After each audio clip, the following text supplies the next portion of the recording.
আপনাদেরকে অনুরোধ করছি, আপনারা একটু মাথায় রাখুন কথাগুলি। আমাদের দেহের মধ্যে 4টে গুরুত্বপূর্ণ অর্গান আছে। এই 4টের একটা যদি খারাপ হয়ে যায় 100% আপনি মারা যাবেন। কি? 1 নাম্বার হলো ব্রেন, 2 নাম্বার হলো হার্ট, 3 নাম্বার হলো লিভার, 4 নাম্বার হলো কিডনি। আপনি অযথা টেনশন কেন করছেন? কিসের টেনশন করেন? আপনি পৃথিবীর টেনশন করছেন, কি করে সংসার করব, কি করে গাড়ি বাড়ি বিল্ডিং করব। এই টেনশন যত করবেন তত আপনার স্ট্রোক হওয়ার সম্ভাবনা খুবই বেশি। আর আপনি, আল্লাহ বলছেন, তুই আমার সৃষ্টি জগৎ নিয়ে চিন্তা কর, তোর মেধা শক্তি বাড়িয়ে দেব। আমরা আল্লাহর সৃষ্টি নিয়ে কোনো দিন চিন্তা করিনি, গবেষণা করিনি। আমরা পৃথিবীর যেগুলো সৃষ্টি হয়ে গেছে সেইগুলোকে নিজেদের মধ্যে মারামারি করতে করতেই টেনশন করে করেই শেষ। একদম বাস্তব বলছি। আপনি পৃথিবী নিয়ে টেনশন করুন, দেখবেন আপনি সমস্যায় পড়বেন। স্ত্রী, ছেলে, মেয়ে, বিবি, বাচ্চা, টাকা পয়সা, গাড়ি বাড়ি, ব্যবসা বাণিজ্য কী করে হবে, এইসব নিয়ে যত টেনশন করবেন দেখবেন তত আপনার মধ্যে লোভ বাড়বে, তত আপনার মধ্যে বিভিন্ন দিক বাড়বে, পাপের দিকটা বেড়ে যাবে। আর আপনি এগুলো নিয়ে টেনশন না করে আপনি এইগুলো নিয়ে টেনশন করুন। আল্লাহর সৃষ্টি জীবকে নিয়ে টেনশন করুন। গাছপালা, তরু লতা, পশু পাখি, পাহাড় পর্বত, নদ নদী, চন্দ্র সূর্য নক্ষত্র গ্যালাক্সি, এসব নিয়ে চিন্তা করুন, দেখবেন আপনার মেধা শক্তি সৃষ্টিকর্তা বাড়িয়ে দেবে। তো 1 নম্বর হলো আপনি ব্রেনটাকে ঠিক রাখুন, যত্ন করুন, অযথা টেনশন চিন্তা করে নিজের নষ্ট করবেন না। 2 নম্বর হলো হার্ট, আপনি হার্টটাকে যত্ন করুন, এটা যদি ব্লক হয়ে যায় আপনার জীবনটাই শেষ। 3 নম্বর হলো লিভারটাকে যত্ন করুন। লিভারটাকে যত্ন করার জন্য, লিভারটাকে ঠিক রাখার জন্য পৃথিবীতে আল্লাহ পাক কিছু খাবার পাঠিয়েছেন। তার মধ্যে একটা খাবারের নাম হচ্ছে পেঁপে। আরও অনেক খাবার আছে, উপাদান আছে, তো তার মধ্যে একটা হলো পেঁপে। আপনি পেঁপেটা খেলে দেখবেন লিভারটা আপনার ঠিক থাকবে। এরপরে আল্লাহ বলছেন, তো দেহের মধ্যে একটা অঙ্গ দিয়েছি, অর্গান দিয়েছি, সেটা হলো কি? সেটা হলো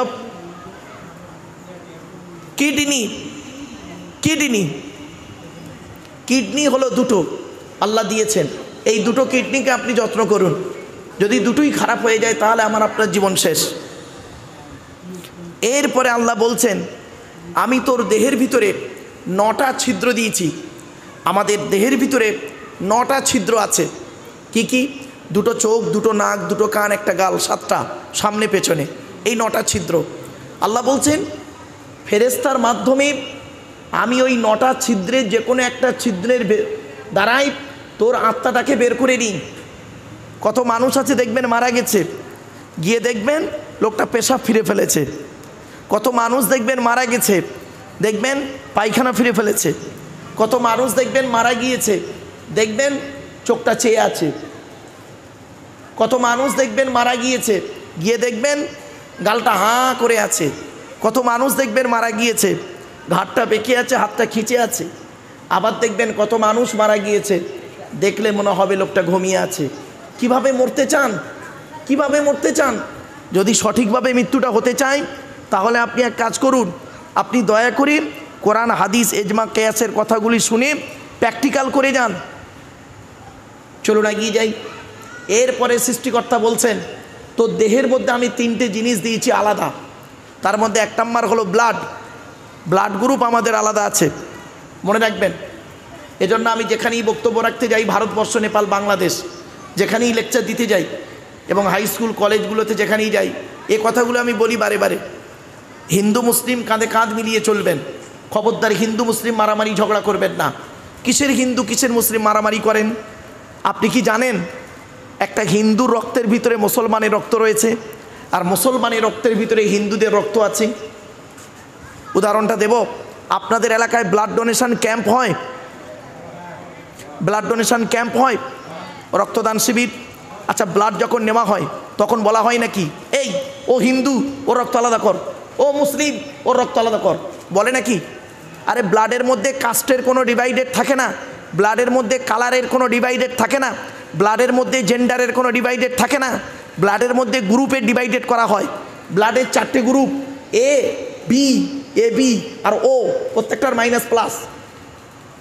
একটা হিন্দু রক্তের ভিতরে 3টে জিনিস পাওয়া যায়, লোহিত কণিকা, শ্বেতকণিকা, অনুচক্রিকা, as a same, no difference. একটা মুসলমানের রক্তের ভিতরে এই 3টিই পাওয়া যায়। কিসের হিন্দু কিসের মুসলিম মারামারি করেন? আপনি কি জানেন সৃষ্টিকর্তার আরাধনা উপাসনার পদ্ধতিটা আমাদের আলাদা হতে পারে। মানুষ হিসেবে এই প্রত্যেকেই আমরা আদমের সন্তান, ঠিক না বেঠিক? হে হিন্দু, মন্দিরে গিয়ে যাকে ঈশ্বর বা ভগবান বলে ডাকো তাকে জীবনে মন্দিরে পাবে না। হে খ্রিস্টান, তুমি গির্জায় গিয়ে যাকে গড বলে ডাকো তাকে জীবনে গির্জায় পাবে না। হে মুসলমান, গালে দাড়ি মাথায় টুপি নিয়ে মসজিদে গিয়ে যাকে আল্লাহ আল্লাহ বলে ডাকো ও আল্লাহকে মসজিদে পাবে তো? চলুন, তিন ধর্মের মানুষ আমরা সৃষ্টিকর্তাকে খুঁজতে বেরোই। সৃষ্টিকর্তা নিজেই বলছেন আমাকে খুঁজতে যেতে হবে না, আমি কোথায় আছি এই কোরআনে আল্লাহ বলে দিয়েছেন। শুনে নিন, ওয়ালাকাদ খালাকনাল ইনসানা ওয়া না'লামু মা তুওয়াসবিসু বিহি নাফসুহু ওয়া নাহনু আকরাবু ইলাইহি মিন হাবলিল ওয়ারিদ। 26 নম্বর পারা বা খণ্ডে 18 নম্বর পৃষ্ঠার প্রথম নম্বর লাইনে সূরার নাম সূরা কফে বলা হয়েছে। সৃষ্টিকর্তা বলছেন, হে মানব জাতি, আমি তোদের সৃষ্টি করেছি, তোদের মনের মধ্যে ভালো মন্দ যা কিছু আছে সব আমি জানি। তোরা যেন কোনো দিন ভাববি না আমি অনেক দূরে, সৃষ্টিকর্তা অনেক দূরে, কখনোই ভাববি না আমি সৃষ্টিকর্তা তোর ঘাড়ের শিরানো নিকটবর্তী। একবার অন্তঃস্থল থেকে আমাকে আল্লাহ বলে ডাক দে, আমি আল্লাহ তোর ডাকে সাড়া দেব। কোথায় স্বর্গ কোথায় নরক কে বলে তা বহুদূর, মানুষের মাঝে স্বর্গ নরক, মানুষেতে সুরাসুর। বাড়ি থেকে ভাববেন। এই জন্য আপনাদেরকে আমি বারে বারে বলছি, ভ্রাতৃত্ব বজায় রেখে সাম্প্রদায়িক সম্প্রীতি বজায় রেখে চলবেন, হিন্দু মুসলিম কাঁধে কাঁধ মিলিয়ে চলবেন। এই কোরআনে বলা হয়েছে তোমার পাশের বাড়ি যদি হিন্দু হয় মুসলিম হয় ওটা দেখো না, তোমার পাশের বাড়ি যদি কেউ বিপদে পড়ে তোমাকে তাকে সাহায্য সহযোগিতা করা হলো ফরজ ফরজ ফরজ। কি ভাবছেন আপনি? আপনি শুধু বোঝেন নামাজটাই ফরজ, রোজাটাই ফরজ, এটুকুই ফরজ আমরা জানি। মনে রাখবেন কোরআনে বলা হয়েছে ভ্রাতৃত্বের কথা, কোরআনে বহু জায়গায় রেফারেন্স আছে। একটু সময় দিন, বলার সুযোগ দিন আমার, আমি টু দি পয়েন্টের উপরে বলবো বাবা। তবে বাবা একটা কথা আপনাদের বলি, আমি ওই টেনে টেনে বলছি না বলে প্রবলেম হচ্ছে আপনাদের। কারণ অনেক জায়গায় কি হয় দেখেন, এই টু দি পয়েন্টের উপরে বক্তব্য করতে গিয়ে একটু টান না দিলে বলবে হুজুর বেকার সব না। বা আসল মূর্খ মানুষ অতটা বোঝে না লেকচার সম্পর্কে, ওয়াজ সম্পর্কে তারা জানে না, তারা আওয়াজটাকেই প্রাধান্য দেয়, ওয়াজটাকে প্রাধান্য দেয় না। ওয়াজ আর আওয়াজ দুটো কিন্তু আলাদা, এটা মাথায় রাখবেন। যদি আপনারা মনে করেন আমরা ওয়াজ শুনতে বসেছি, বাবা এই বাচ্চাগুলোকে একটু যাও তো, সে সরিয়ে দেন।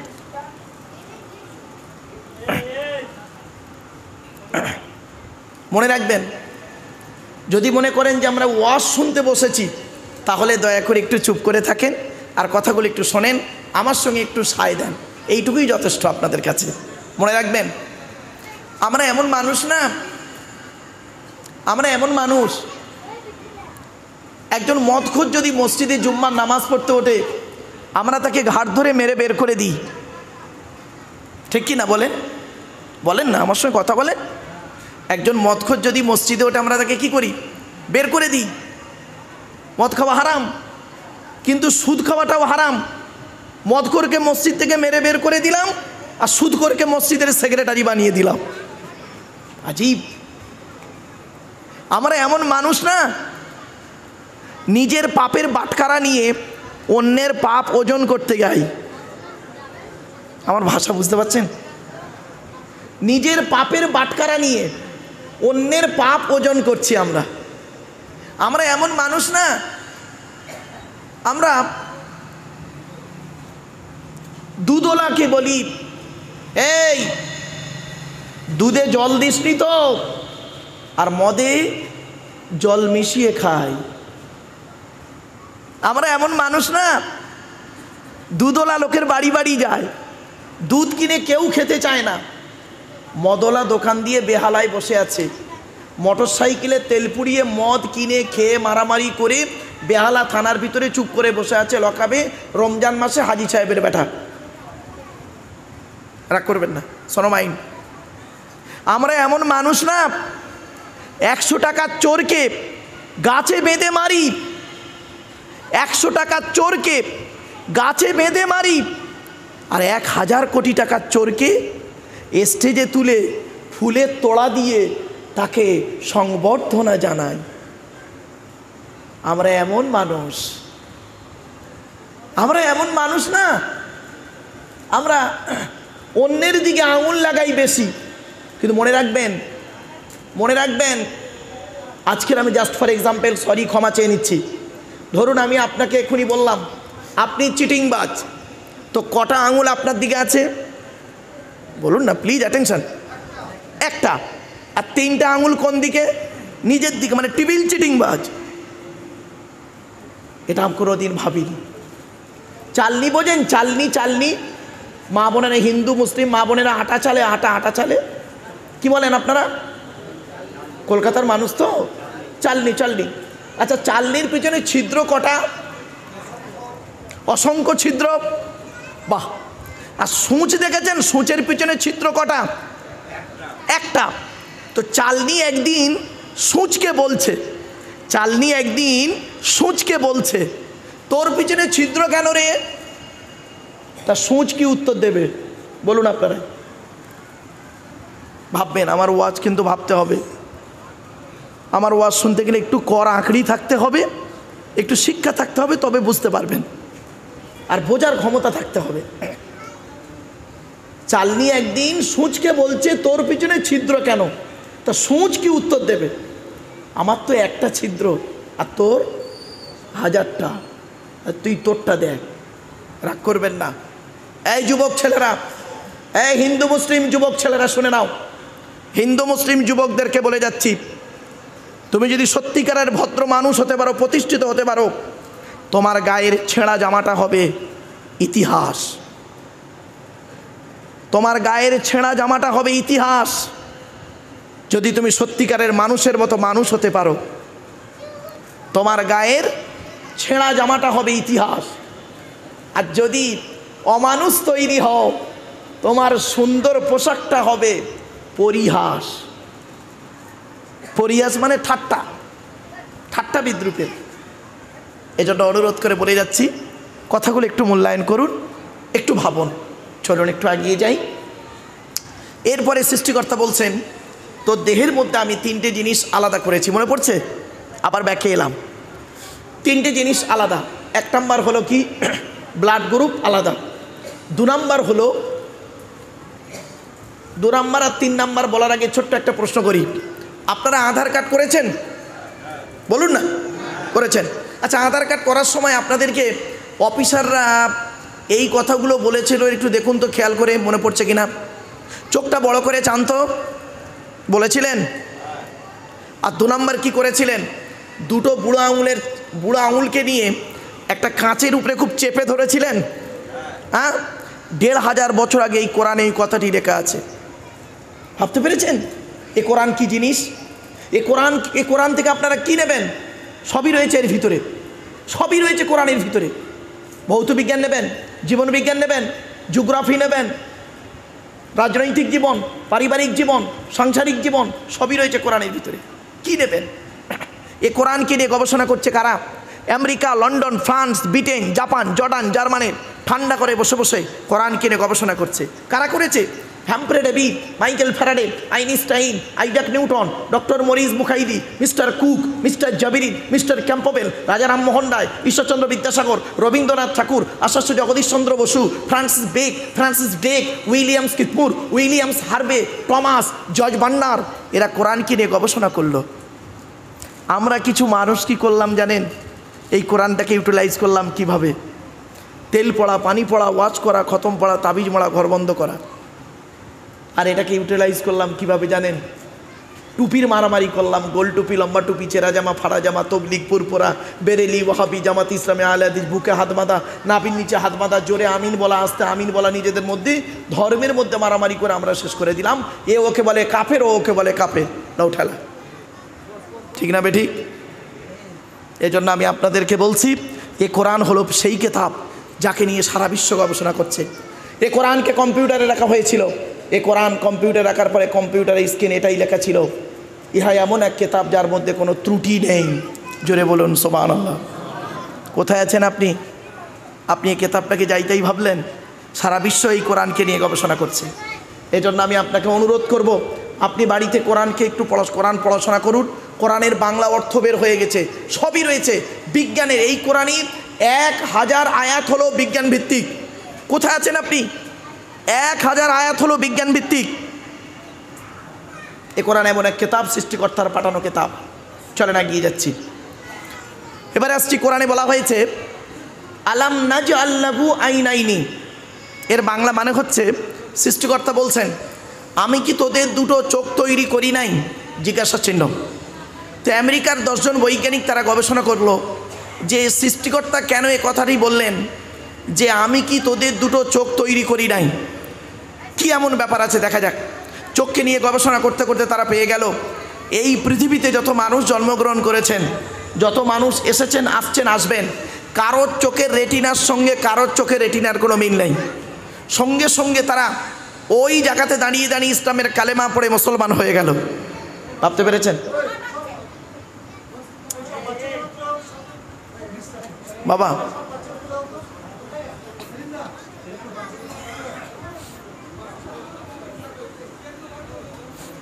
ওকে ওকে বসতে নাও, ওকে বসতে নাও, থাক থাক থাক।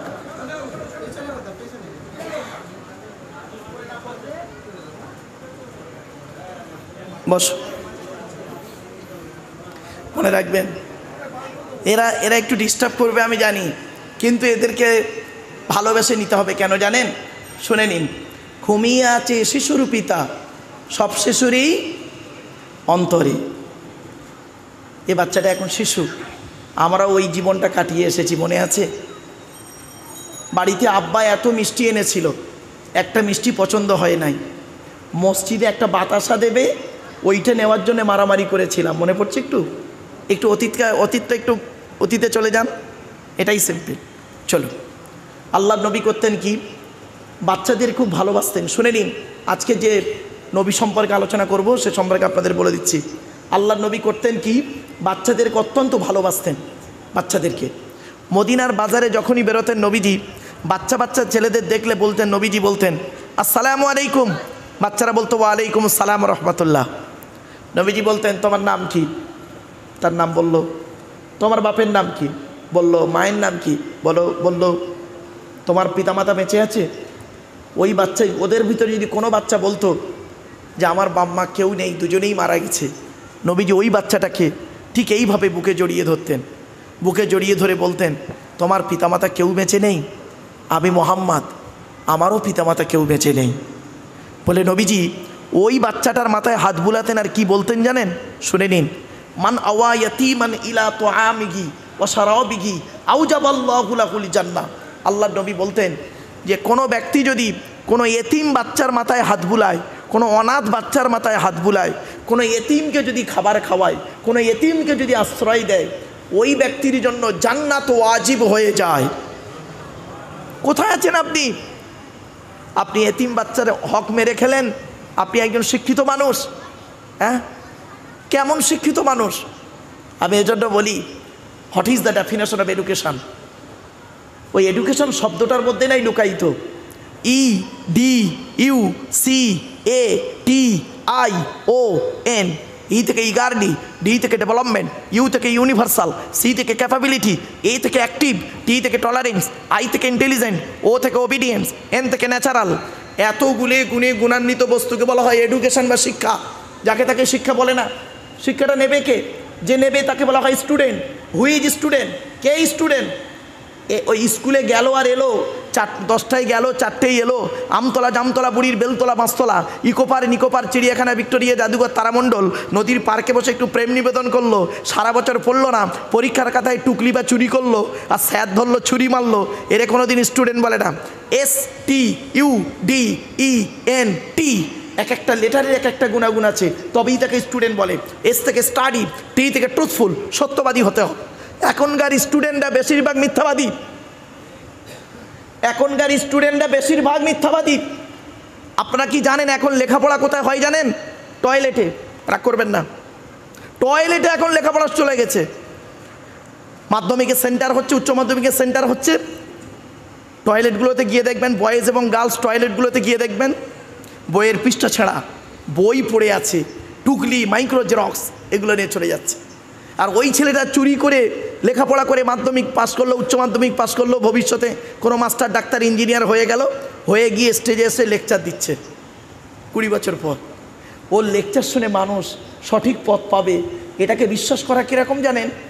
ঠিক ওই কাঁঠালের আমসত্ত্বের মতো। কাঁঠালের আমসত্ত্ব কোনোদিন খেয়েছেন? হয় না, তা খাবে কি? বাস্তব কথা বললাম। এজন্য এস থেকে স্টাডি, টি থেকে ট্রুথফুল, ইউ থেকে ইউনিটিবান কমন, ডি থেকে ডেভোটিয়াস, ই থেকে এফিসিয়েন্ট, এন থেকে নোবেল, টি থেকে টিপটপ। এতগুলো গুণে গুণান্বিত ব্যক্তিকে বলা হয় স্টুডেন্ট, যাকে তাকে স্টুডেন্ট বলা হয় না। এই স্টুডেন্ট যারা আছো, ছাত্রছাত্রী, হিন্দু মুসলিম, এ কথাগুলো তোমরা নোট করো, একদিন তোমাদের কাজে লাগবে। এবার আসছি, শিক্ষাটা দেবে কে? যিনি দেবেন তাকে বলা হয় টিচার। Who's teacher? কে টিচার? পড়ালেই টিচার? ওই 10টায় গেল, 4টেই এলো, আর মাসের 1 তারিখে মাইনে তুললো, এর টিচার বলে না। TEACHER, টি থেকে ট্রেনার, প্রশিক্ষণপ্রাপ্ত হতে হবে তবেই তুমি টিচার। ই থেকে ইগারলি, আগ্রহী হতে হবে তবেই তুমি টিচার। এ থেকে এবিলিটি, দক্ষতা থাকতে হবে তবেই তুমি teacher. Most important letter C থেকে ক্যারেক্টার, চরিত্র ঠিক থাকতে হবে তবেই তুমি টিচার।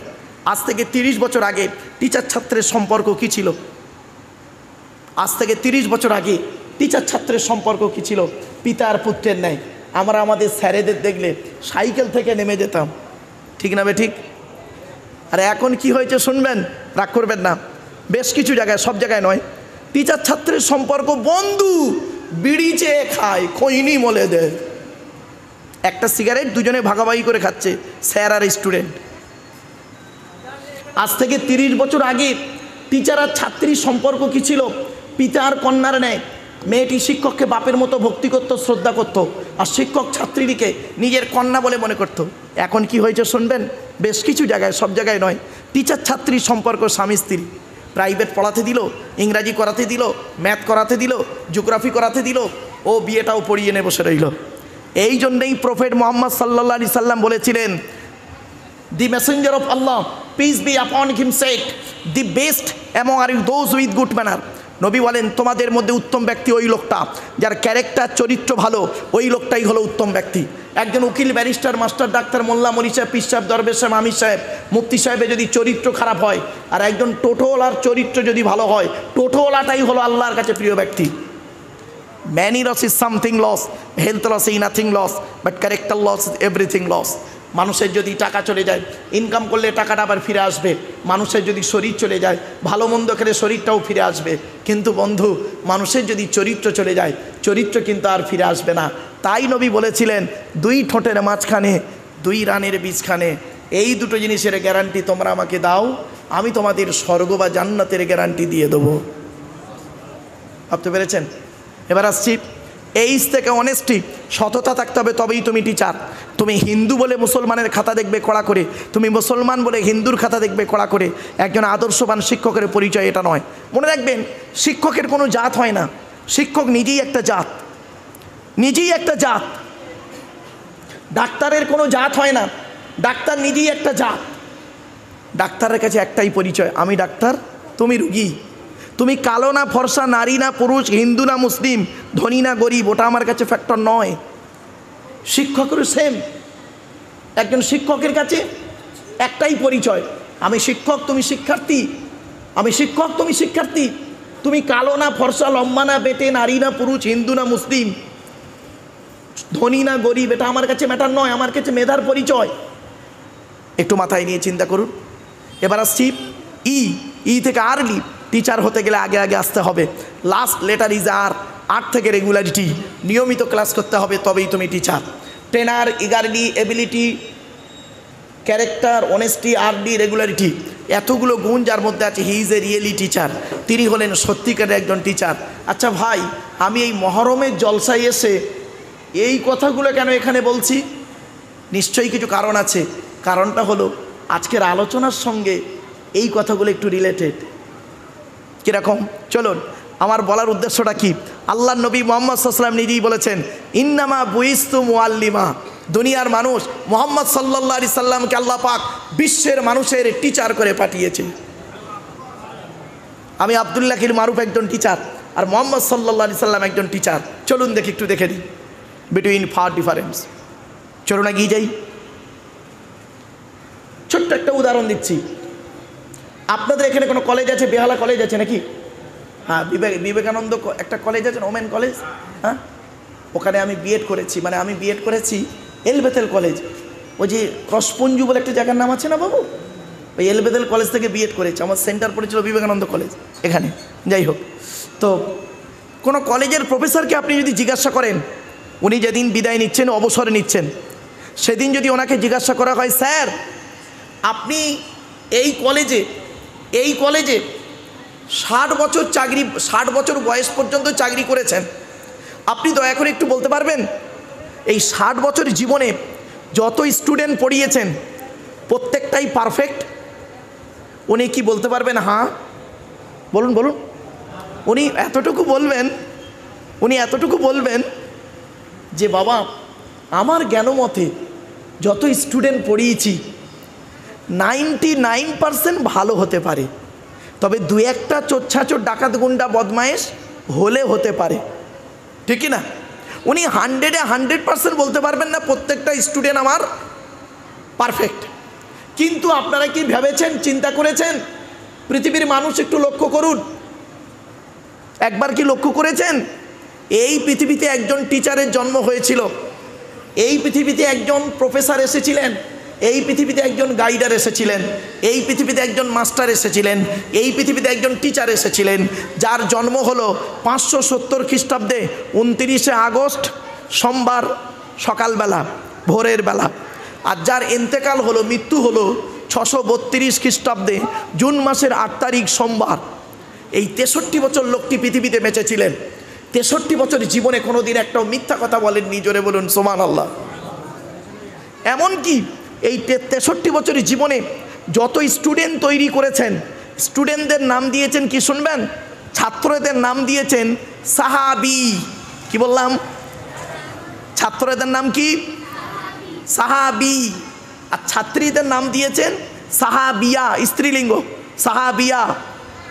পৃথিবীতে যত ছাত্রছাত্রী তিনি তৈরি করেছেন, অর্থাৎ যত সাহাবিয়া তৈরি করেছেন, এন্তেকালের আগে তিনি নিজেই তার ছাত্রছাত্রীদের সম্পর্কে সার্টিফিকেট দিচ্ছেন। শুনুন, তিনি নিজেই বলছেন, আসহাবিকান নুজুম বিআইয়িহিম ইক্তিদাইতু মিহতিদাইতু, আমার প্রত্যেকটা সাহাবীরা হলো নক্ষত্রের ন্যায়, তোমরা যাকে অনুসরণ করবে তার মাধ্যমে ইহকালে শান্তি পাবে, পরকালে জান্নাত স্বর্গ পেয়ে যাবে।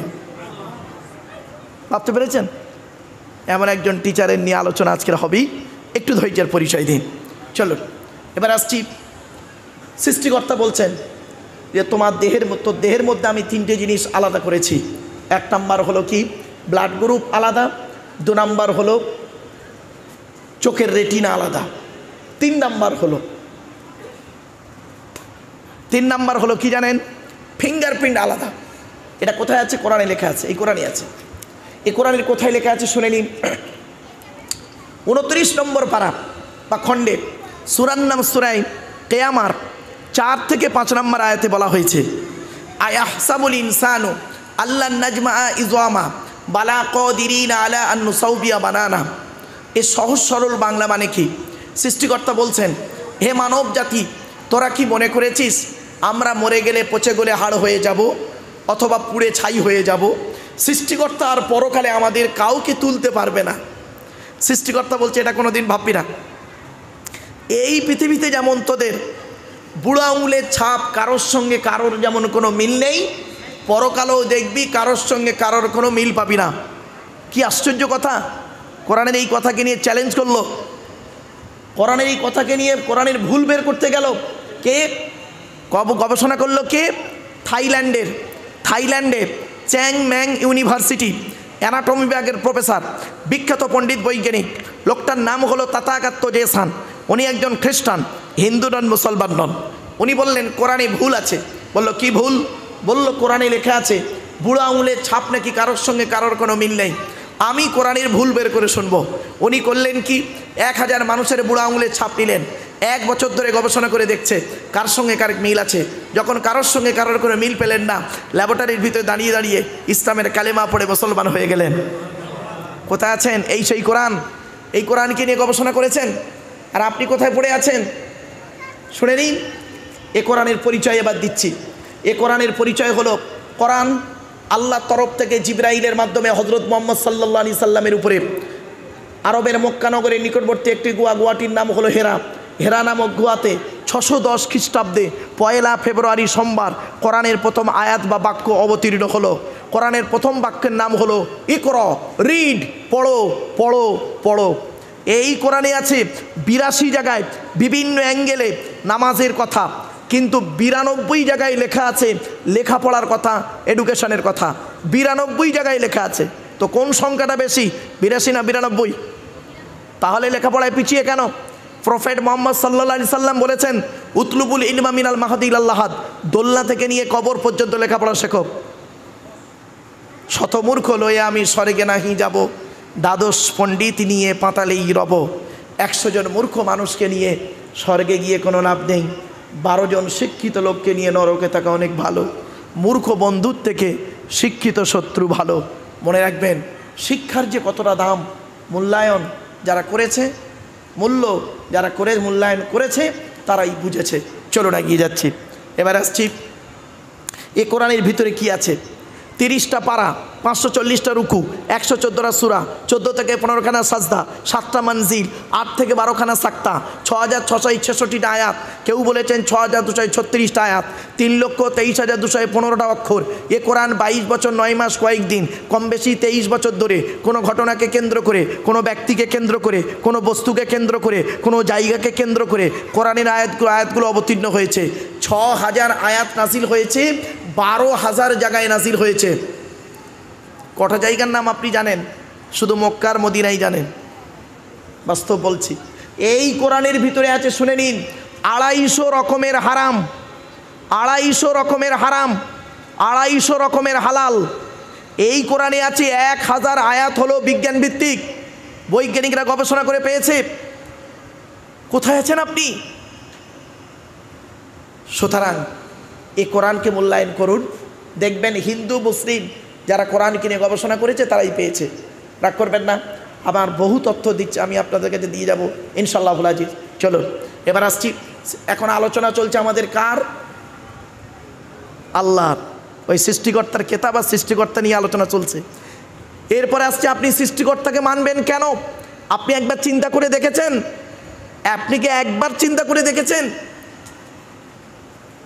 সামান্য 1 টাকার কয়েনের ডাইস থেকে 2 টাকার কয়েন বের করার ক্ষমতা বৈজ্ঞানিকের বাবারও নেই ক্ষমতা।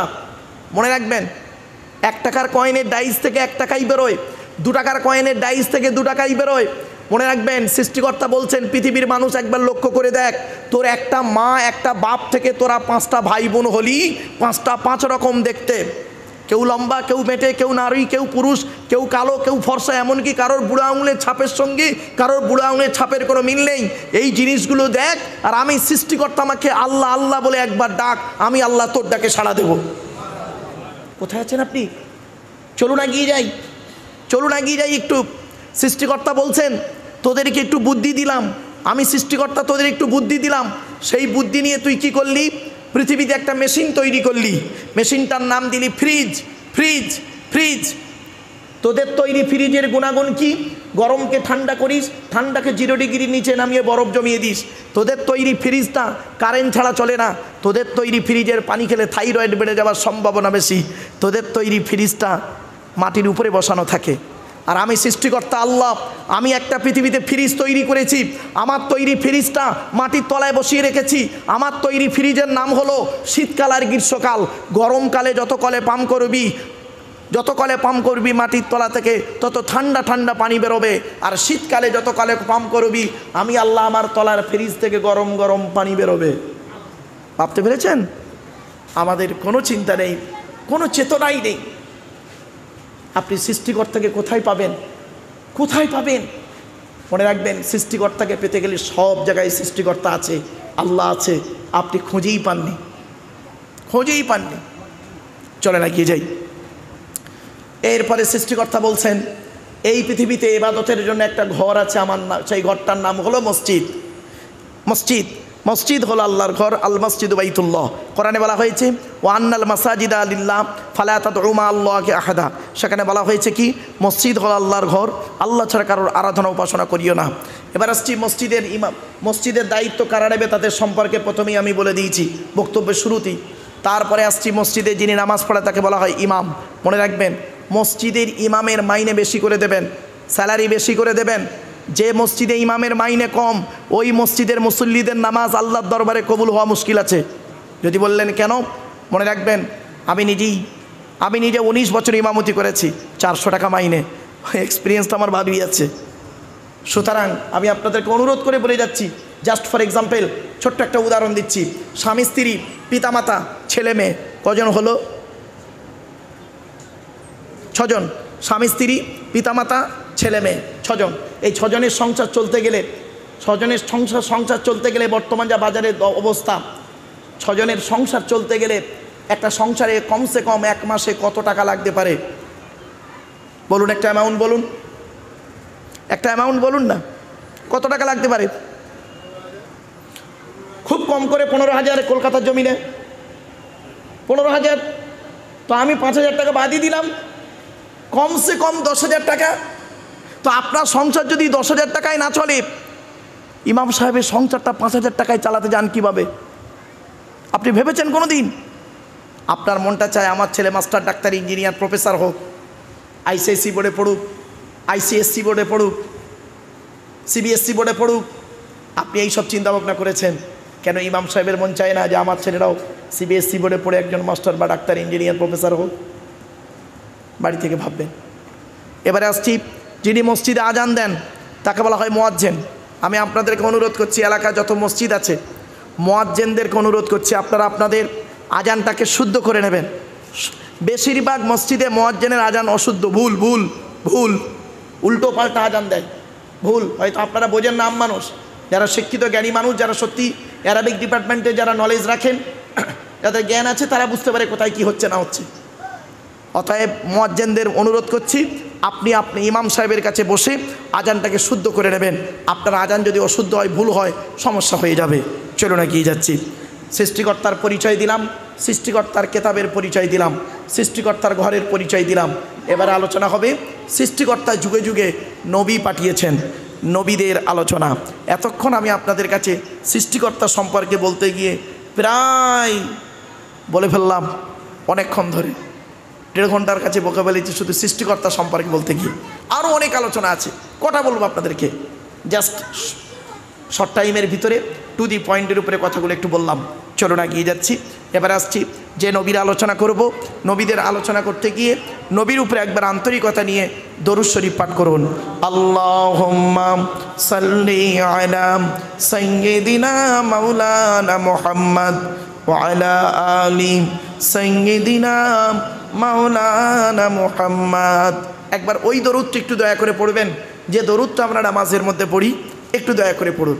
আল্লাহুম্মা সাল্লি আলা মুহাম্মাদিন ওয়া আলা আলি মুহাম্মাদ কামা সাল্লাইতা আলা ইব্রাহিম ওয়া আলা আলি ইব্রাহিম ইন্নাকা হামিদুম মাজিদ। আল্লাহুম্মা বারিক আলা মুহাম্মাদ ওয়া আলা আলি মুহাম্মাদ কামা বারাকতা আলা ইব্রাহিম ওয়া আলা আলি ইব্রাহিম ইন্নাকা হামিদুম মাজিদ। আসুন, নবীদের পরিচয় কথা বলেছিলাম বাবু, মনে আছে না আউট হয়ে গেছে? এইসব এই বাচ্চাটা বলছে 3টে, দেখেছেন বাচ্চার ব্রেনটা কীরকম দেখেছেন? আমাদের ব্রেনের থেকে বাচ্চাদের ব্রেন খুব পরিষ্কার। যাই হোক, তবে এখনকার বাচ্চারা অত্যাধিক মোবাইল ঘাঁটে, তো ঘেটে এক একবার করে ফেলে। চলেন, আল্লাহর পরিচয় 4টে বলেছিলাম, নবীদের পরিচয় হলো 3টে। 3টে কি কি একটু দয়া করে শুনে নিন। নবী হতে গেলে তার পরিচয় হলো 3টি। 1 নম্বর হলো, যিনি নবী হবেন তার চরিত্র উত্তম হতে হবে। চরিত্রহীন ব্যক্তি কোনো দিন নবী হতে পারে না, মনে রাখবেন। সত্যিকারের যিনি নবী হবেন তিনি চরিত্রবান হবেন, চরিত্রহীন ব্যক্তি কোনো দিন নবী হতে পারে না 100%। 2 নম্বর হলো, যিনি নবী হবেন তার উপরে সৃষ্টিকর্তার তরফ থেকে ওহী নাজেল হতে হবে। 3 নম্বর, যিনি নবী হবেন তার দ্বারায় অলৌকিক ঘটনা ঘটতে হবে, 1টা হোক বা 50টা হোক। পৃথিবীতে যত নবী এসেছেন প্রত্যেক নবীর মাধ্যমে সৃষ্টিকর্তা পৃথিবীতে 1 থেকে 50টার ভিতরে অলৌকিক ঘটনা দেখিয়েছেন তার মাধ্যমে। কিন্তু আখিরি নবী হযরত মুহাম্মদ সাল্লাল্লাহু আলাইহি সাল্লামের মাধ্যমে সৃষ্টিকর্তা পৃথিবীতে 1000-এরও বেশি অলৌকিক ঘটনা ঘটিয়েছেন। জোরে বলুন সুবহানাল্লাহ। তার মধ্যে সর্বশ্রেষ্ঠ হলো এই কোরআনুল মাজিদ নাজিল করা, এই কোরআনুল কারীম নাজিল করা। চলো, আমরা যে নবীর উম্মত তার নাম হলো মুহাম্মদ সাল্লাল্লাহু আলাইহি সাল্লাম। তার পরিচয়টা আবার দিচ্ছি। আমাদের নবীর নাম মুহাম্মদ সাল্লাল্লাহু আলাইহি সাল্লাম। তিনি কোন বংশে জন্মগ্রহণ করেছেন জানেন? কুরাইশ বংশে, তাই তো? চলো, কার নাম কুরাইশ তার বায়োডাটাটা একটু বলে দিই। আমরা তো নবী মুহাম্মদ সাল্লাল্লাহু আলাইহি সাল্লাম এতটুকুই জানি, তিনি মক্কায় জন্মগ্রহণ করেছেন, বাপের নাম আব্দুল্লাহ, মায়ের নাম আমিনা, এইটুকুই জানি। মদিনায় তার কবর, এইটুকুই জানি। কিন্তু নবীর বায়োডাটা সম্পর্কে আমরা অনেকেই জানি না। চলুন একটু এগিয়ে যাই। কোন বংশ বললেন? কুরাইশ বংশ। কোন বংশ? কুরাইশ বংশ। চলুন, কুরাইশটা কে?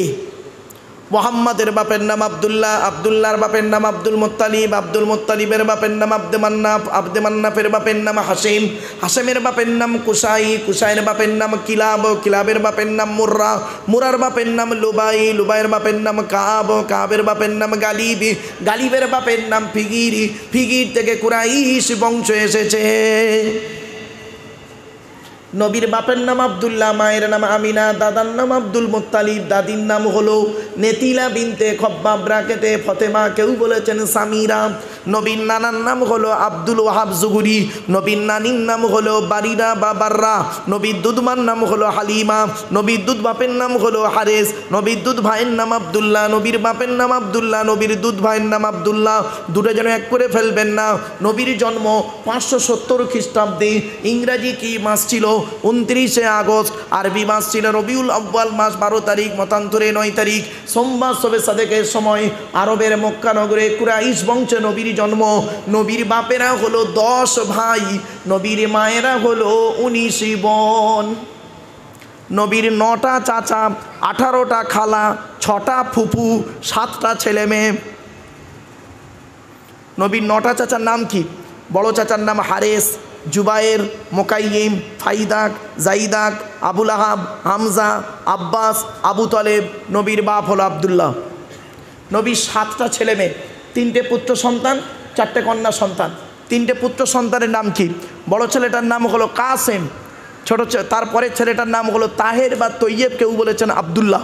ছোট ছেলেটার নাম হলো ইব্রাহিম। নবীর কন্যা সন্তান 4টে। বড় মেয়েটার নাম হলো জাইনাব, রুকাইয়া, উম্মে কুলসুম। ছোট মেয়েটার নাম হলো ফতেমা, যার সঙ্গে নবীজি হযরত আলী রাদিয়াল্লাহু তাআলা আনহুর বিবাহ দিয়েছিলেন। এখানে ছোট্ট একটি প্রশ্ন, তার উত্তর। হযরত মুহাম্মদ সাল্লাল্লাহু আলাইহি সাল্লাম তিনি হযরত আলীকে জামাই করতে গেলেন কেন? আরবে কি ছেলে অভাব ছিল? না হযরত আলী কোটিপতি লোক ছিলেন? তাও নয়। শুনে নিন, হযরত আলী রাদিয়াল্লাহু তাআলা আনহুর মধ্যে আল্লাহ পাক অনেক গুণ দান করেছিলেন। তার মধ্য থেকে 2টো গুণ আমি আপনাদের সামনে তুলে ধরছি। 2টো গুণ, আর এখান থেকে শিক্ষা নিয়ে নেবেন কোন ছেলেকে জামাই করবেন। যাদের কন্যা সন্তান আছে তাদেরকে আমি অনুরোধ করছি, মেয়েকে বিবাহ দিতেই হবে। মেয়েকে ঘরে রাখার জিনিস নয়, মেয়েকে বিবাহ দিতে হবে। তো কোন ছেলেকে জামাই করবেন? যাই তাই ছেলেকে জামাই করবেন না, মনে রাখবেন, ফেঁসে যাবেন। কোন ছেলেকে জামাই করবেন? খালি একলা বাপের একটা ছেলে থেকে ছুটবেন না, সব একলা বাপের একটা ছেলে সমান নয়। কোন ছেলেকে জামাই